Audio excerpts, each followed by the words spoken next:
Hi, I'm Jeff Hirsch. I'm here with my pal John Bollinger, president of Bollinger Capital Management and BollingerBands.com. And there's Bollinger Bands you created in the 80s, and there's a squeeze that you use. Tell us what the Bollinger Bands Squeeze is. So, I know it's hard to believe, but you know, back in the early 80s when I did the first work on Bollinger Bands, we believed that volatility wasn't volatile. We believed it was like, you know, the wall is blue or you know, the rug is red. We believed that volatility was a property of a stock. For example, like you take IBM. So a basic measure of volatility for IBM is its beta. Yep.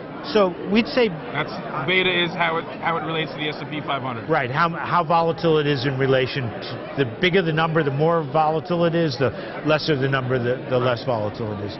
So, you know, we thought that if volatility changed at all, it only changed over the life cycle of a company. From when it was very young, it would be volatile, to when it matured, it would be less volatile. But that was wrong. Right.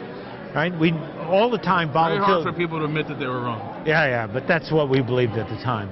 So underneath that, all the time, volatility was really volatile and it was changing. So when I created Bollinger Bands, that became obvious because you can see the bands tighten together and spread apart on the chart. The moment you see it, you know that volatility is volatile.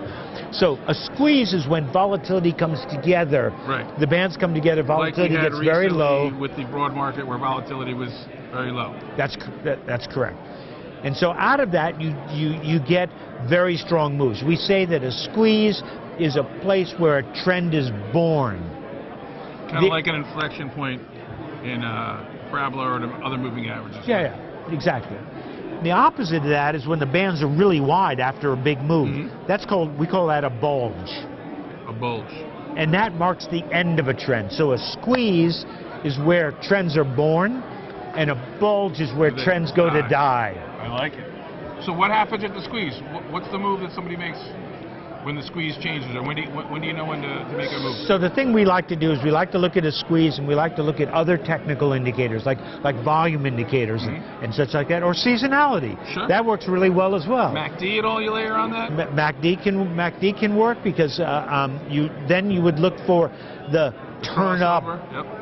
The turn up. So what you look for is technical evidence to tell you about the underlying strength in the stock. And if the stock really has some strength, then you get a squeeze and you get a break to the upside, likely to be a really good uptrend born. And conversely, on the downside, or it breaks through, you're looking for a short or at least a sell. At least a correction. Yeah. At least a correction. Thanks very much. Thank you guys for joining us.